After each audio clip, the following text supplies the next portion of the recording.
അന്തിക്കാട് ഗ്രാമപഞ്ചായത്ത് family health സെന്ററിൽ socio economic unit foundation മുഖേന നിർമ്മാണം പൂർത്തീകരിച്ച മാലിന്യ സംസ്കരണ പ്ലാന്റ് സ്ഥാപിച്ചു. എയറോബിക് കമ്പോസ്റ്റ് യൂണിറ്റിന്റെ ഉദ്ഘാടനം ഗ്രാമപഞ്ചായത്ത് പ്രസിഡന്റ് ജീന നന്ദൻ നിർവഹിച്ചു. നല്ല രീതിയിൽ തന്നെ നമ്മളിത് വെച്ച് കഴിഞ്ഞാൽ നല്ല രീതിയിൽ തന്നെ ഇത് മെയിൻറ്റെയിൻ ചെയ്തു പോകണം. അപ്പോൾ അത് നമ്മൾ ഇവിടെ ഉള്ള സ്റ്റാഫുകൾ നന്നായി ശ്രദ്ധിക്കണം. എന്നാലും അത് മെയിൻറ്റെയിൻ ചെയ്ത് പോകാൻ പറ്റുള്ളൂ. അല്ലെങ്കിൽ പിന്നെ അത് ഒരു തരി പ്ലാസ്റ്റിക്കൊന്നും അതിലിടാൻ പാടില്ല. ജൈവ വേസ്റ്റുകളാണ് ഇടാൻ പാടുള്ളൂ. അത് ഇതിനൊക്കെ ഇട്ട് വളരെ നല്ല രീതിയിൽ തന്നെ അത് മുന്നോട്ട് കൊണ്ടുപോകണം. അല്ലെങ്കിൽ നമ്മളിത് വെച്ചതിൻ്റെ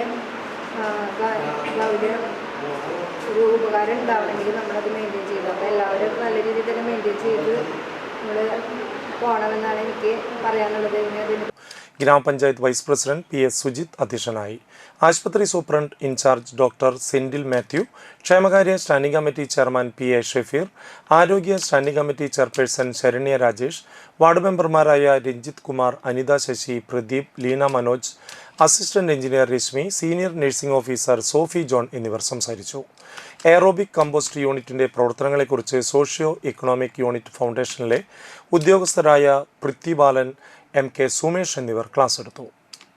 4 പതിറ്റാണ്ടായി കുടിവെള്ള ശുചിത്വ ആരോഗ്യ മേഖലകളിൽ പ്രവർത്തിച്ചുകൊണ്ടിരിക്കുന്ന കേരള സർക്കാരിൻ്റെ അക്രഡിറ്റേഷനോട് പ്രവർത്തിക്കുന്ന ഒരു സ്ഥാപനമാണ് സോഷ്യോ ഇക്കണോമിക് യൂണിറ്റ് ഫൗണ്ടേഷൻ. ആ ബോർഡിൽ കാണാം SEF എഴുതിയിട്ടുണ്ട്. ഞങ്ങളിപ്പോൾ ഇവിടെ ഈ പദ്ധതി ഇംപ്ലിമെൻ്റ് ചെയ്ത തൃശ്ശൂർ ഞങ്ങളുടെ റീജിയണൽ ഓഫീസിൻ്റെ കീഴിലാണ്. കേരളത്തിൽ എല്ലാ ജില്ലകളിലും നമ്മുടെ പ്രവർത്തനവുമായി ബന്ധപ്പെട്ട് പോകുന്നു. നമ്മൾ തൊട്ടടുത്ത് തന്നെ മുല്ലശ്ശേരി ബ്ലോക്കിൽ കമ്മ്യൂണിറ്റി ഹെൽത്ത് സെൻ്റർ ഇതുപോലെയുള്ള മാലിന്യ സംസ്കരണ യൂണിറ്റ് നിർമ്മാണം പൂർത്തീകരിച്ച് ഉദ്ഘാടനം കഴിയുകയുണ്ടായി.